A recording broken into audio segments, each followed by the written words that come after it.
What's up, you guys? Heavy Metal 95 here. Today's video. Hold on, let me move this out of the way. So anyway, today we're gonna be doing a brief history video, and this is gonna be about the origins of how Battle Jacket began in this video as well. So the Battle Jacket is basically one of the iconic fashion for heavy metal as well. This particularly of how this goes is basically how it traces back to World War II, when these American pilots have invented these as well. During the Second World War, aircraft pilots were using these jackets, and basically they're cutting out the image as well, particularly of how this began. This was like during the Second World War, particularly of how this all began. This is before the 50s arrived, and then you had the 50s arrived.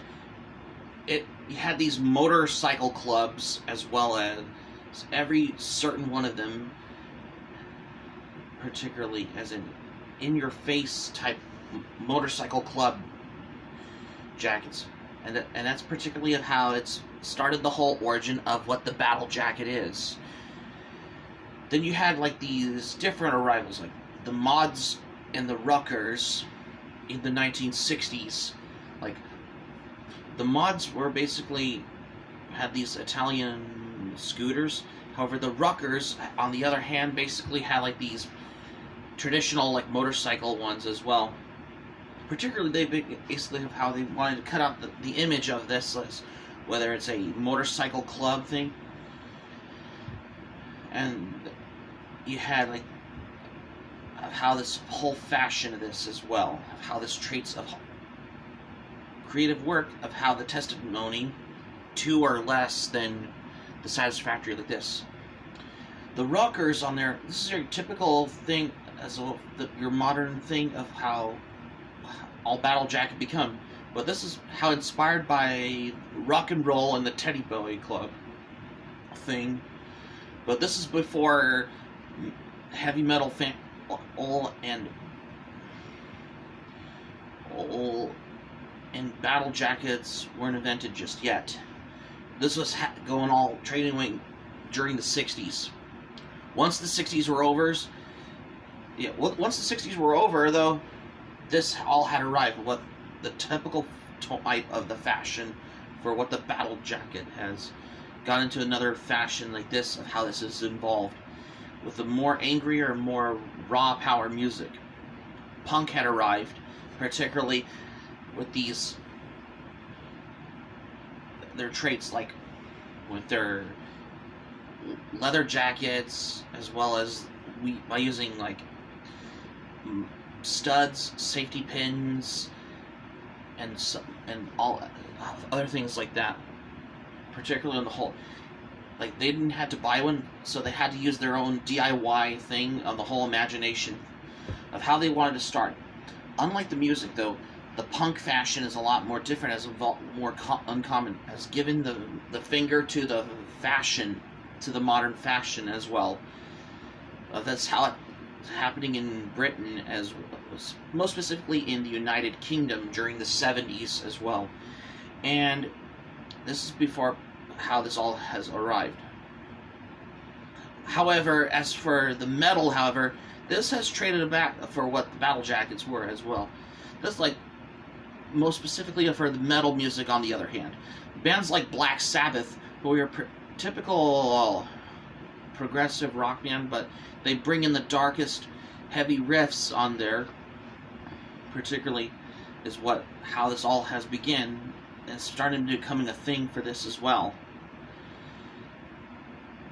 Judas Priest vocalist and frontman of Judas Priest, Rob Halford, has adopted the leather vest with some studs on it, and that's particularly of how Judas Priest has invented the leather studded vest as well.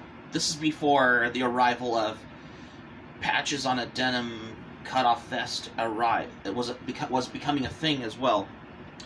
But most of them have borrowed the traits from this of how this invented with the patches of the band and on a denim vest with the bullet belt was beer enthusiast and who is the part-time bassist of Motorhead, Lemmy Kilmister. He was basically the one of how this has got to the trait of this, of what denims and leather were as well, particularly for whatever come by on how the whole bullet belts, and this has been influenced by American thrash metal bands at the time during the 80s, during the new wave of British heavy metal era as well. Other bands have mentioned songs about denims and leather, such as Saxon's song Denim and Leather, and even Anvil mentioned denims and leather also in their song Metal on Metal. That's another one as well. This on the variety of this as well. But if you skip ahead through the 90s, in the 2000s, passing by on nu metal, grunge, alternative rock, and pop punk, during the 2000s, the heavy metal battle jackets were becoming an iconic thing for all metalheads as well, because this becoming a basic symbol, whether you see hundreds of them wearing those metal battle jackets at a gig or at a concert, most specifically when you're at a metal concert festival, like back then was Ozfest, before the arrival of other ones like Wacken, Open Air, and the Aftershock Festival at the top of their times as well. The battle vest with patches of your favorite metal bands on it became the whole iconic symbol to all the heavy metal fandom to this day, because this basically has given the way of this for the love of heavy metal. So that's going to be it for my brief history video for today. Thank you for watching. Subscribe to my channel, especially if you're new to the channel. Smack the like button if you enjoyed the video. Hit the notifications bell button. Be sure to get more notified also as well for more latest updates. Be sure to check out my Battle Jacket update videos and check out my Hell of a Boss episode review videos as well. Oh, because I've been really getting into Hell of a Boss, for those who haven't wondered. Smack the like button if you enjoyed the video. Hit the notifications bell button for more surprises. Leave a comment in the comment section below. And that's all I have for today.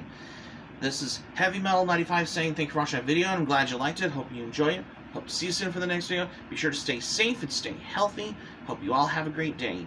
This is Heavy Metal 95 signing off. Thank you for watching the video. Hope to see you soon for more videos. Take care. Goodbye for now. Keep it metal for this video.